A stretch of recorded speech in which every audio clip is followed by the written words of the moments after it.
jërë ngeen jëf mbokku téléspectateurs yi ni ngi leen di yootee fii nga xam ne ci jàmm ji info point net mu mel ni rek ni durant CAN bi yëpp di tàmbale suñuy kàddu rek di wax ni alhamdulilahi rabil alamin li ñuy wax ni que Sénégal champion d'Afrique mu mel ni gis nañ jongante bi nga xam ni amantalu nag ak ki nga xam ne moo di Égypte ndam li mujj ci loxo Sénégal tabarkàlla di santat yàlla bu baax a baax di tamit di jaajëfal mbooleem gaynde yi nga xam ne muy lion yi nga xamante ni ñoo teewoon ci Cameroun mu nekk loo xam ni mbégte ak fierté la ci réewum Sénégal waaye tamit ñoo ngi nuyu ñëpp di jaajëfalaat mbooleem ñi nga xamante ni ñu ngi teewoon ci Cameroun waaye tamit chapeau à nos lions di leen santaat bu baax a baax a baax a baax waaye tamit di nuyuwaat ki nga xamante ni njiitu réew mi président Macky Sall.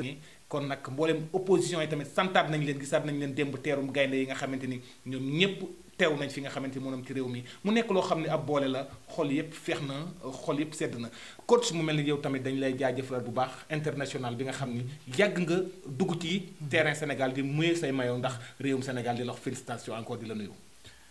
merci beaucoup Mountakha tey defe naa ne c'est un grand jour c'est un grand jour pour le peuple sénégalais.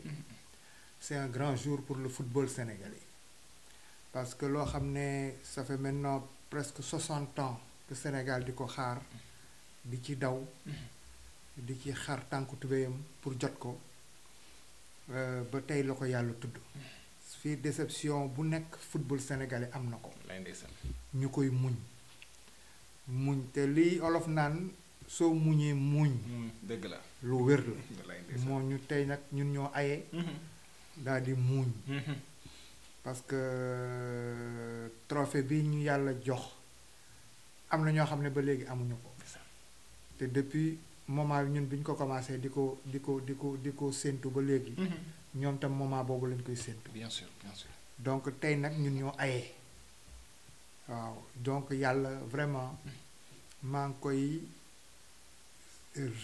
gërëm waaw di ko sant wallaay ndeysaan si xéwal bi mu ñu indil ko suñu réew au bon moment parce que réew mi soxla woon na ko parce que tension politique bi amoon fii après les élections parce que élection locales yi dafa tombeek CAN bi bien sûr mu tombeek Covid bi donc il y a beaucoup d'aléas yoo xam ne dafa tombe ak CAN bi bien sûr waaw suñu joueurs yu bari yoo xam ne match yi démarré wuñ ko donc on a démarré la CAN avec diminué mais li yàlla di def yàlla di en général dañuy wax ne yàlla suy defar day mel ni ku yaax mais su la récompensé nga kontaan. bien sûr bien sûr donc vraiment kontaan naa trop si trophée bi nga xam ne équipe nationale du Sénégal indi na ko jële ko Cameroun indi ko. parce que fi ñu ko gagné aussi c'est une terre de football. muy le Cameroun. Qui a gagné 5 fois la Coupe d'Afrique des Nations. Qui a été plusieurs fois au mondial. donc ñun dañu am mérite te mérite boobu maa ngi koy jaajëfal joueurs yi. le staff technique. et particulièrement le coach Aliou Cissé. bien sûr mi nga xam ne lu nekk dégg na ko fi. en tant que coach. mais waxam bariwul. mu continuer di liggéey di muñ. xam ne Sénégal moo ko jaral loolu. bien sûr bien sûr parce que avant qu'il soit entraîneur il était joueur. bien sûr waaw donc ba nga xam ne tey yàlla récompensé na ko. parce que lii méritam la. di jaajëfal aussi la fédération sénégalaise de football. qui a été très tolérant avec Aliou Cissé. la fédération Aliou Cissé li mu fa def fii benn sélectionneur def ko fi. malgré que critiques yi nga xam ne amoon na autour de sa personne. mais la fédération sénégalaise muñal ko. xam ne kii sénégalais la. nekk na fi joueur ci équipe nationale bi nekk fi capitaine ci équipe nationale bi. donc suñ ko muñalul xaw ma kan nañuy muñal. bien sûr donc gars yi di ko muñal ba tey gars yi récompensé leen ñoom ñëpp. alhamdulilah ak ñun tamit ñun sénégalais yi. donc vraiment muy un grand jour.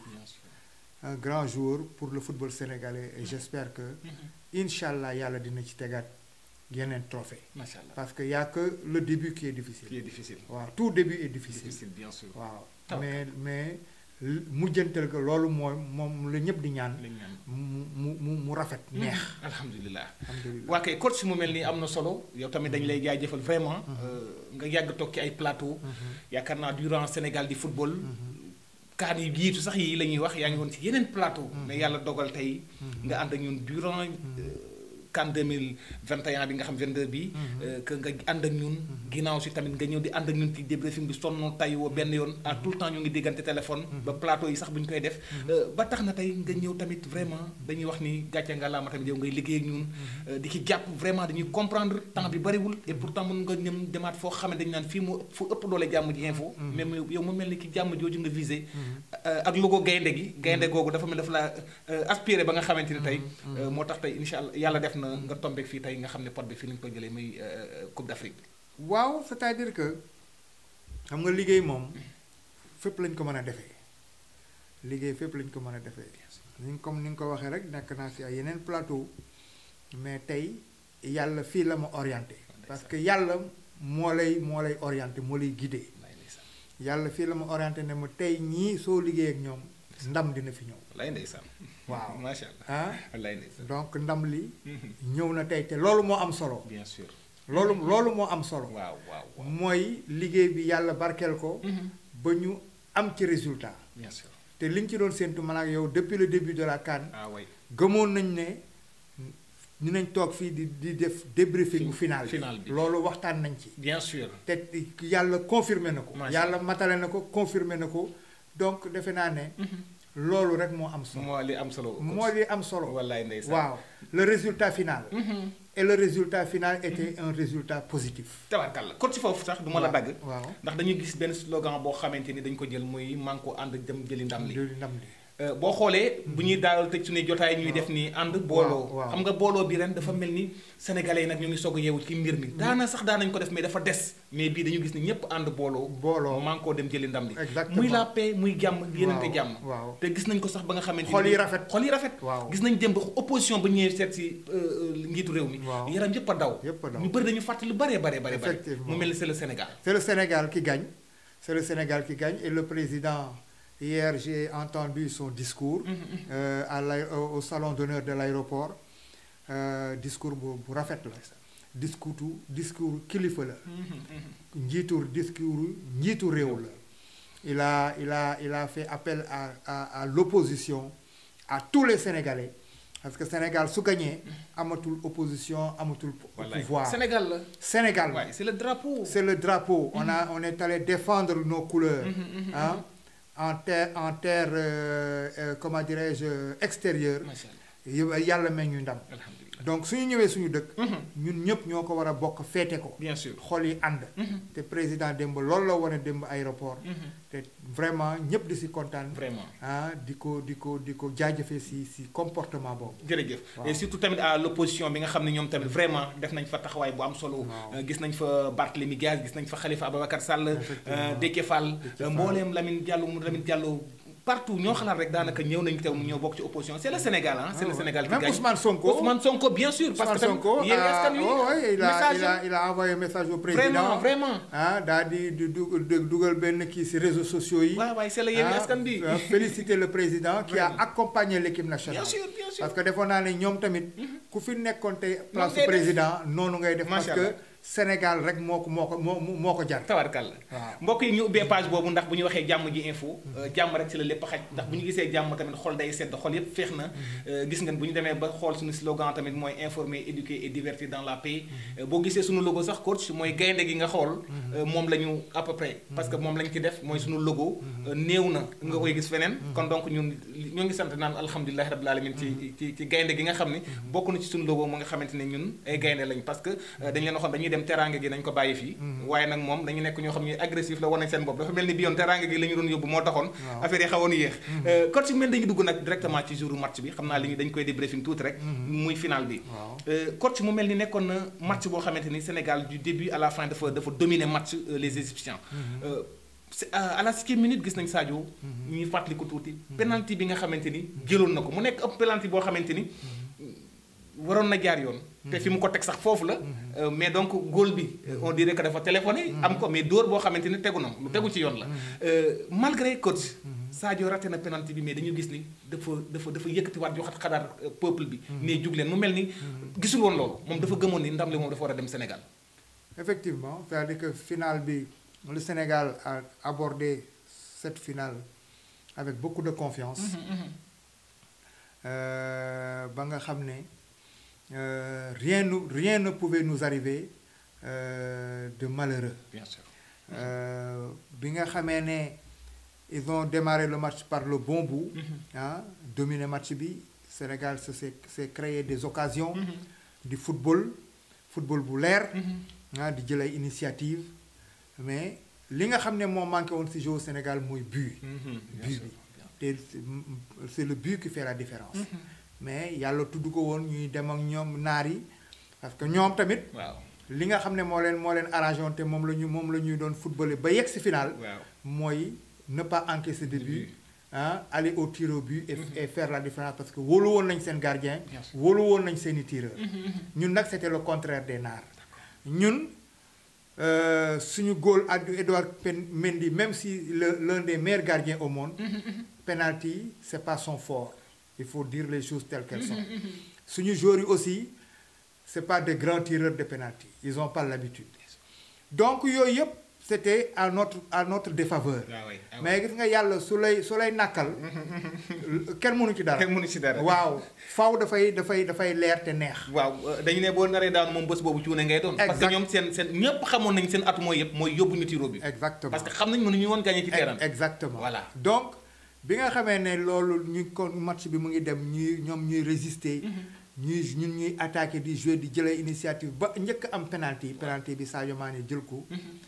bi mu ko jëlee Mohamed Salah mi nga xam ne xam na ko parce que ñoom ñaar ñoo bokk club. mu ñëw di wax góol bi ne ko kii fii lay dóor nangam di ko orienté. Sadio ñëw ne ko fii laa koy def. parce que dañu xamante ñoo bokk club. bien sûr donc ils se sont mis la pression.